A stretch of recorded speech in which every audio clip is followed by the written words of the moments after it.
द्वितीय सेमेस्टर के सभी छात्रों को मेरा नमस्कार। आज हम कोर पेपर वर्तमान भारतीय समाज एवं शिक्षा में आदर्शवाद के बारे में बताएंगे। बच्चों, इस चीज़ को ध्यान रखना है, आदर्शवाद को प्रत्ययवाद और विचारवाद भी कहा जाता था। ये एग्ज़ाम में अक्सर पूछा जाता है कि आदर्शवाद आ जाए या प्रत्ययवाद आ जाए, विचारवाद आ जाए, इसका अर्थ एक ही है। अब आगे समझिए।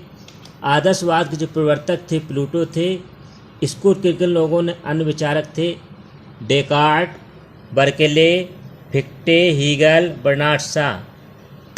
आगे पढ़िए। आदर्शवाद सबसे प्राचीन पाश्चात्य विचारधारा है। इसका अर्थ हुआ कि आदर्शवाद सबसे प्राचीन पाश्चात्य मतलब बहुत पुरानी विचारधारा है, जो विचारों की सत्ता को सार्वभौमिक एवं शाश्वत मानती है। यानी विचारों की शाश्वत सत्ता को सार्वभौमिक मतलब हमेशा, शाश्वत मतलब जो हमेशा चलता रहे, कभी बंद न हो, ऐसी विचारधारा को मानती है। तथा इस विश्व को नश्वर तथा परिवर्तनशील माना है उसने। यानी इस विश्व को नश्वर मतलब जो भी हमें चीज़ दिखाई दे रही है, नदी, पहाड़, मकान, वृक्ष, ये सभी क्या है? नश्वर है। परिवर्तनशील का मतलब इसको उन्होंने परिवर्तनशील माना है कि हमेशा परिवर्तित होता रहता है। जैसा कि आप लोग जानते होंगे, जहाँ पर आज इस समय हिमालय है, वहाँ पर किसी समय थिसिस सागर हुआ करता था। तो ये क्या हुआ? ये परिवर्तन हुआ। यानी थिसिस सागर सब क्या हो गया? आज हिमालय हुआ, आगे चलकर हिमालय की जगह क्या हो जाए। यानी प्रकृति हमेशा परिवर्तन होता रहता है, कभी भी एक सा नहीं रहता है। आदर्शवाद में विचारधारा है जो किसी न किसी रूप में प्रत्येक विचारधारा में जीवित रही है। आदर्शवाद के अनुसार यह विश्व दो रूपों में प्रकट है, वस्तु जगत तथा विचार जगत। जहाँ पर वस्तु जगत का अर्थ है भौतिक जगत, वस्तु जगत को भौतिक जगत कहा जाता है। भौतिक जगत का अर्थ हुआ जैसे आपको नदी, पहाड़, पेड़ पौधे, मकान, जो भी चीज़ दिखाई दे रही है सब भौतिक जगत में आती हैं।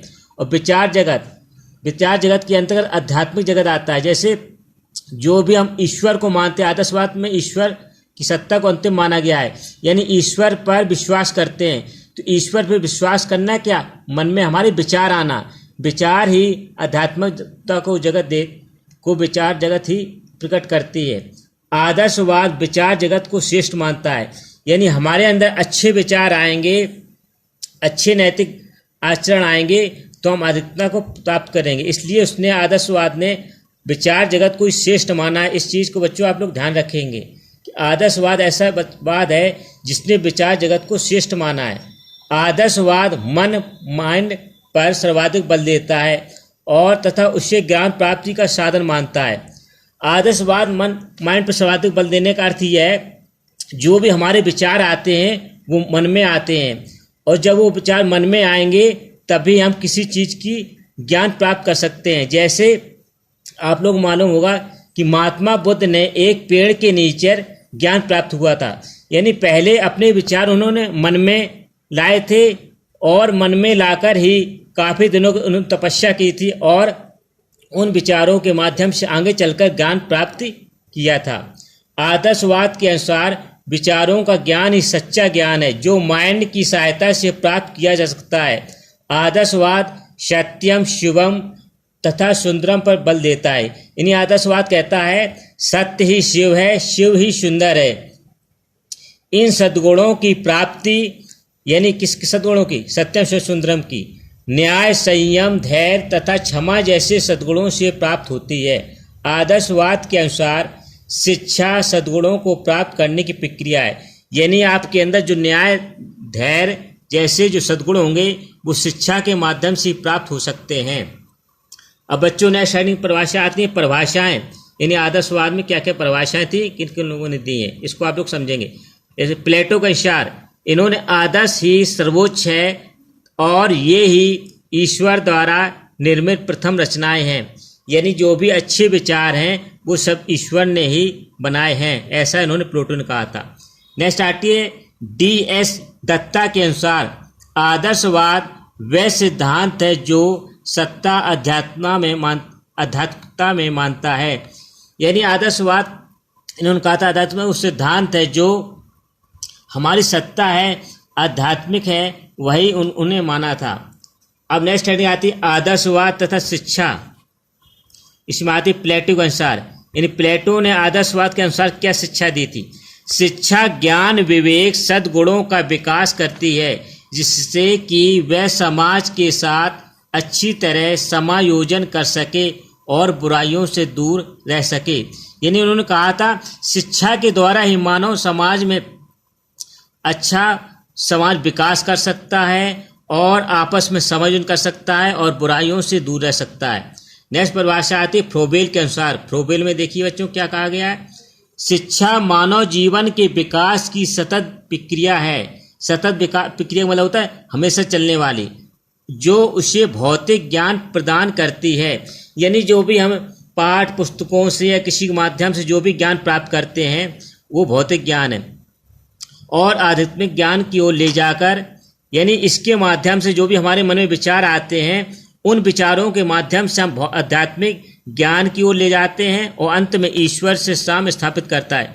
यानी इस प्रकार हमारा भौतिक ज्ञान आध्यात्मिक ज्ञान से मिलकर और अंत में ईश्वर के साथ एक संबंध स्थापित करता है।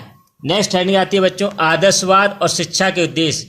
यानी आदर्शवाद और शिक्षा के उद्देश्य क्या थे, शारीरिक सेव, सामाजिक सेव, भौतिक सेव तथा आध्यात्मिक सेव का विकास करना।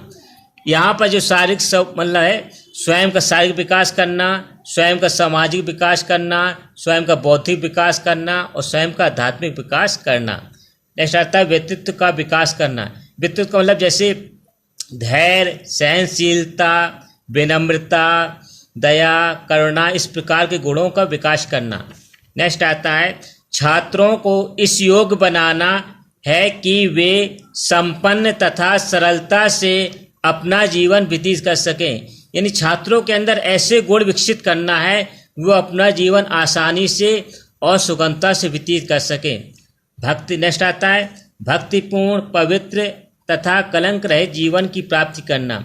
यानी ईश्वर में भक्ति, ईश्वर में विश्वास करें, ये आदर्शवाद में शिक्षा का मुख्य उद्देश्य था। और उसके द्वारा अच्छे विचार धारण करें, पवित्र रहें और कलंक रहित जीवन की प्राप्ति करें। यानी मन में कोई विचार, बुरे विचार न लाएं, अच्छे विचार लाएं जिससे उनका जीवन कलंक रहित हो सके। नेक्स्ट आता है शाश्वत मूल्यों तथा आदर्शों की प्राप्ति करना।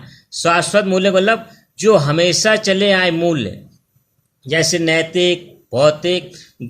शाश्वत मूल्यों का अर्थ है जैसे अच्छे सामाजिक गुण और मूल्य, धैर्य, समाज और सहनशीलता, विनम्रता, इन गुणों का हमेशा बने रहें और आदर्शों की प्राप्ति, जिससे आदर्श को प्राप्त हो सके। नेक्स्ट आता है आदर्शवाद तथा पाठ्यक्रम।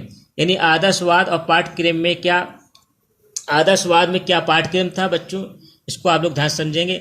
आदर्शवाद में सूचनाओं को ज्ञान के रूप में, पुस्तकों को यंत्र के रूप में और तथा महान विचारों को आदर्श के रूप में प्रस्तुत किया जाता है। यानी आदर्शवाद में सूचनाओं को ज्ञान के रूप में प्रदान किया जाता था और पुस्तकों को एक यंत्र के रूप में माना जाता था, और लोगों के जो विचार होते थे महापुरुषों के, उन विचारों को एक आदर्श के रूप में प्रस्तुत किया जाता था। ये पाठ्यक्रम में मुख्य रहता था। नेक्स्ट प्लेटो ने क्या कहा है पाठ्यक्रम में, प्लेटो के अनुसार सत्यम, यानी सत्यम शिव सुंदरम। सत्यम में क्या क्या भाषा होना चाहिए, भाषा, साहित्य, भूगोल, गणित और ज्योतिष का ज्ञान प्रदान किया जाना चाहिए।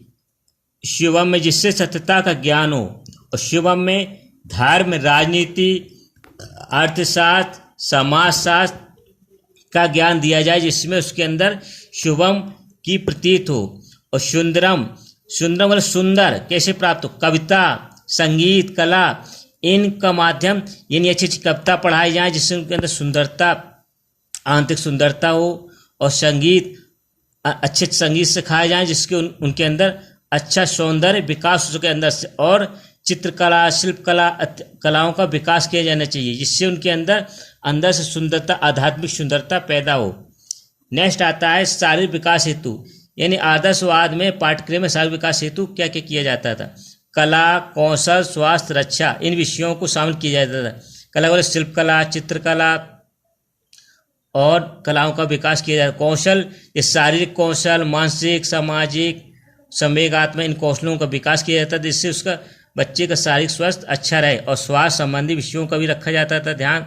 और रक्षा संबंधी विषयों को शामिल किया गया था। नेक्स्ट आता है आध्यात्मिक विकास हेतु क्या किया जाता था? कलात्मक, धार्मिक, बौद्धिक, नैतिक विषय, यानी आध्यात्मिक विकास हेतु कलात्मक विषयों को, धार्मिक संबंधी विषयों को और बौद्धिक ज्ञान दिया जाता था और जिनमें नैतिकता सिखाई जाए ऐसे विषयों को शामिल किया जाता था। नेक्स्ट बच्चों आती है हेडिंग आदर्शवाद और शिक्षक, यानी आदर्शवाद में शिक्षक कैसे होते थे? शिक्षक ईश्वर का पितरूप है, यानी आदर्शवाद में शिक्षक को ईश्वर का पितरूप माना जाता था, यानी जो भी शिक्षक कहता था उसको बच्चे सभी बात मानते थे और वही बात सत्य मानी जाती थी। नेक्स्ट आता है ईश्वर विवेक पूर्ण जगत की इकाई है, यानी ईश्वर है विवेक मानी ज्ञान, पूर्ण जगत यानी विवेक मतलब ज्ञान का भंडार है, जगत की इकाई है, यानी पूरे संसार की जो ईश्वर है वही ज्ञान का भंडार है। वह आध्यात्मिक चेतना का स्रोत है, वही हमें आध्यात्मिक ज्ञान देता है तथा आत्ममुक्ति का साधन है, उसी से हम आत्ममुक्ति या मोक्ष को प्राप्त कर सकते हैं।